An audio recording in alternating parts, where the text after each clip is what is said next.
Extrasensory perception, ESP. We've all heard of someone who says they have it, and scientists from around the world have spent decades trying to explain it. Well, you're about to meet a man who claims to possess this extraordinary ability and has allowed us to put him to the test.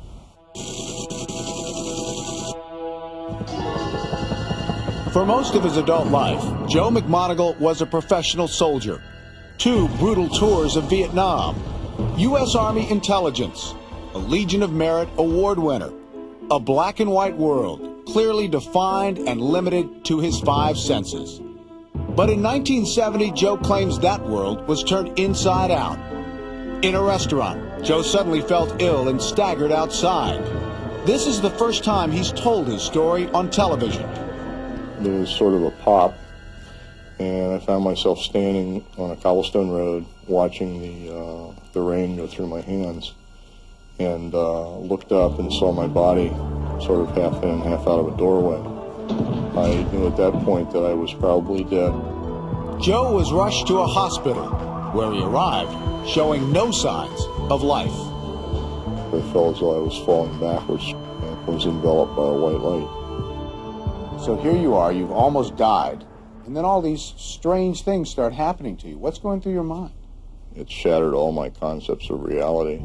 I started having spontaneous out-of-bodies. I'd lay down for a nap on the couch or something, and I just find myself suddenly out of my body somewhere else, totally. Joe also claims he started having other unexplainable experiences, like knowing what complete strangers were thinking. For 8 years, he kept his extrasensory perceptions to himself. Unbeknownst to Joe, 3,000 miles across the country, this man, Dr. Edwin May, and a select group of investigative scientists were just beginning to study extrasensory perception, ESP. When I first got involved with this, I was very skeptical. I said, if this is real, it's critically important. After 20 years, I've come to the conclusion something interesting is going on. How do you study ESP in the lab? Well, scientists developed an experiment called remote viewing. The person being tested is placed in a closed room. A researcher then goes to an unknown location, and the subject is asked to use ESP to draw what that researcher is seeing. Over the past 20 years, Dr. May has conducted thousands of these remote viewing experiments. In 1978, he started testing Joe McMoneagle, and Dr. May claims Joe has drawn scores of unknown sights, 50% of the time with remarkable and unexplainable success. In one of his best hits, we had a person that was in the administration building at Lawrence Livermore Laboratory. And all Joe drew was the laboratory, a perfect plan view of what this laboratory looks like. The interesting thing is, Joe's never been to Livermore. And this person could have been hiding anywhere in the entire continental USA. We've looked in the laboratory to figure out what's special about Joe. We've looked medically, neurophysiologically, physically, behaviorally, in every way one can look at a human being. And the good news is Joe is boringly normal like the rest of us. What we are proposing is that there is a sixth, an additional sense, that is responsible for what Joe does in the laboratory and in the real world. Does Joe McMoneagle actually have a sixth sense, a sense which cannot be explained? To test his abilities, we flew him here to Houston, a city to which he's never been. For Joe, it would be like finding a needle in a haystack. The needle, a random location. The haystack, the 5,436 square miles that make up Greater Houston. We hired a movie location scout who spent 5 days finding a wide variety of distinct target sites.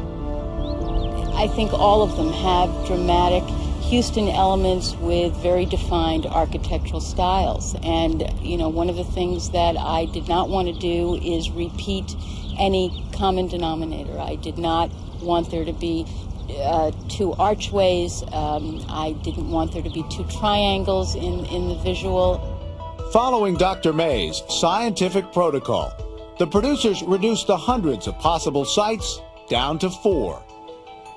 A life-size treehouse on the George Ranch.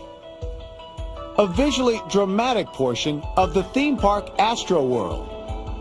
the Ship Channel at the Port of Houston Authority,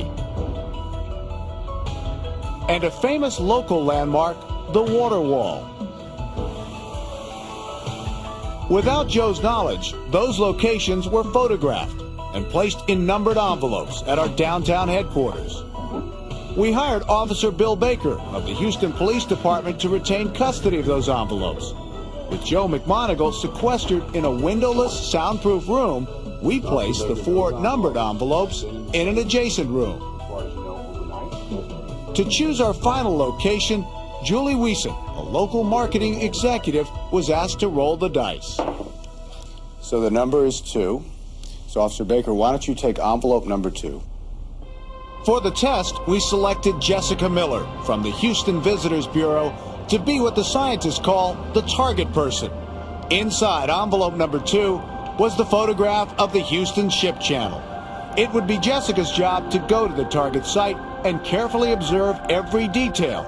In theory, through ESP, Joe might actually be able to see the location through Jessica's eyes. We would simultaneously record both Jessica and Joe. So while they drove, Joe began what he calls his cool-down period, similar to meditation, clearing his mind of all outside distractions. After 30 minutes, it was time for our test to begin. I had no knowledge of any of the locations. We have been radioed that our crew and our target person are now on site. So I'm going to show you a picture. This is our target person. Have you ever seen her before? No, I've never seen her before. Describe for us the environment that she's in. For television purposes, we've condensed the 15-minute session. Remember, these are the 4 locations in the envelopes. But all Joe knows is that the location is anywhere in Greater Houston. First impression I'm getting is kind of I'm going to call it a river for lack of a better name. My sense is that it's both natural and man-made, so there's probably been something done to this river. It's been dredged or seawalls, formal walls have been put up of some kind. I didn't know it, but within moments, with just a few strokes of his pen, Joe had eliminated not only our 3 other locations, but the infinite number of possible sites around Houston. Now the question became, how detailed could he get? Many vertical lines that are perpendicular one to the other, but the horizontal lines seem to have curves to them. And the actual target itself is more up on an incline. Remember, at this moment, Joe is attempting to see what Jessica is seeing. No, she's looking up. So there's something tall at the target. Keeps looking up at it. I want to say there's like a bridge nearby. My sense is the bridge isn't meant for traffic, it's meant for people. As you're going through this process, is this confined just to visual? Some of it's visual, but some of it's also hearing or smells or taste or just sensations. Towards the end of Joe's session, a huge cargo ship docked right in the middle of our location, dramatically altering the target site. I'm just getting a lot of metallic noise. There's something else down here as well. It's a very, very large object. I don't think it's a building.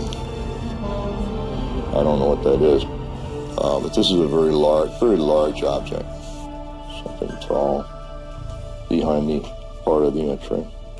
And then I get sort of almost a specifically designed platform. I get a feeling like there's a black stripe down the center of it or something. This is about probably all I'm going to get on this target. It was now time to go to the target site. Remember, Joe's impressions included a bridge, a river improved by man, seawalls, a very large object, and lots of metallic noise. When we arrived, we met Jessica, and unbelievably, we saw what she saw. A bridge, a river improved by man, a very large object, and a barge used for dredging. This is scary. Take a look at that, and then take a look at the barge in the water and the shape of that. Which looks exactly like that structure. Were you looking at that during the I process? looked at that a lot because I, looked all down in that direction, so I did This look is at the it a lot. crane. What really impresses me is large object. And I'm looking at this ship, and I can't believe it, because that's right on the nose. Now, in terms of the bridge, you said you thought it was more foot traffic than automobile. That's obviously something got twisted in the interpretation. Generally speaking, about 80% of what I do say usually turns out to be correct. Are you pleased with the way this turned out? Yeah, I'm pleased. I think out of all the places that we could have been around Houston, this is very much fits the picture of the area. About 20% of what Joe does is as close to spectacular as I could possibly wish. Scientists don't like to use the term miracle very often, but this is as close to one as you can imagine. Coincidence, chance, or an extrasensory ability that exists in all of us. If you were skeptical, like I was, then perhaps what Joe McGonigal accomplished today opened all of our minds just a bit. Reporting from the Houston Ship Channel, I'm Bill McEntee.